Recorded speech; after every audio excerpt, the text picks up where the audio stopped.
గద్దెనెక్కిన 18 నెలల కాలంలో మూటగట్టుకున్న వైఫల్యాలు అన్నింటినీ అధికారులపైకి నెట్టేసి చేతులు దులుపుకుందాం అనుకున్నారు చంద్రబాబు. ముఖ్యమంత్రి తీరుని చూసి కలెక్టర్లంతా అవాక్కయ్యారు. తప్పులన్నింటినీ అధికారులపై పడేసి అసలు సమస్యను పక్కదారి పట్టించడం ఆయనకు పరిపాటే.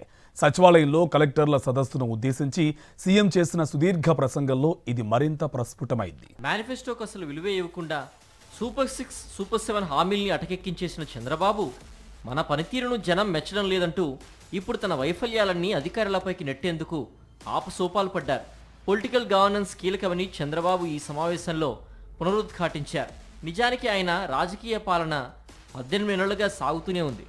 సోషల్ మీడియాపై దాడులు చేస్తూ, ప్రతిపక్షంపై దాడులు చేస్తూ, రెడ్ బుక్ రాజ్యాంగాన్ని అమలు చేస్తూ అడుగడుగున అవినీతి, కనీ విని ఎరిగని రీతిలో అప్పులు, ప్రతి దాంట్లోనూ కమిషన్లు చూసి జనం చీత్కరించుకోక ఏం చేస్తారు? అయితే ఈ చీత్కారాలు, వైఫల్యాలు తనపైకి రాకుండా వేరే వాళ్ళపైకి తోసేయడం ఆయనకు వెన్నతో పెట్టిన విద్య.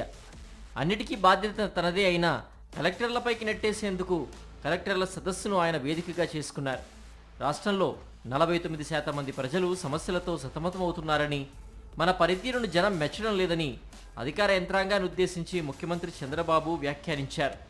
మీరు బాగా చేశారని మీరు అనుకుంటున్నారు, ఎండ్ అవుట్కమ్ రావడం లేదు. మీరు బాగా చేశామని అనుకుంటున్నాం నేను కూడా, కానీ ప్రజలు మెచ్చడం లేదు.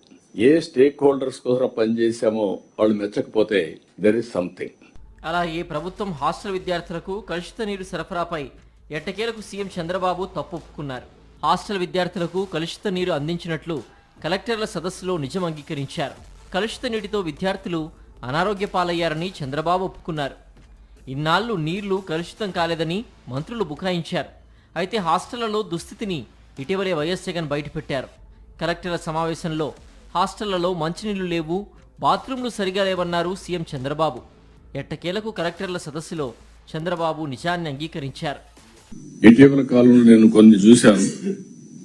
మనం ఒక విధంగా సిగ్గుపడాలి.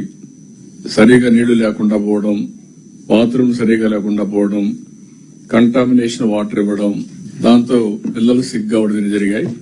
వార్డెన్స్ అక్కడ లేకుండా పోవడం, ఇలాంటి కొన్ని జరిగాయి. ఇంకెక్కడ జరగడానికి వీల్లేదు. మరోవైపు సీఎం చంద్రబాబు మరో క్రెడిట్ చోరీకి పాల్పడ్డాడు. గ్రామ, వార్డు సచివాలయాల పేర్లు మార్చాలని నిర్ణయం తీసుకున్నారు. సచివాలయాలని స్వర్ణ గ్రామాలుగా మార్చాలని కలెక్టర్ల సదస్సులో ప్రకటించారు. వైఎస్ జగన్మోహన్ రెడ్డి సచివాలయ వ్యవస్థ ద్వారా ప్రజలకు గ్రామంలోనే అన్ని సేవలు అందుబాటులోకి తెచ్చారు. దీన్ని కూడా మార్చాలని చంద్రబాబు నిర్ణయం తీసుకున్నారు.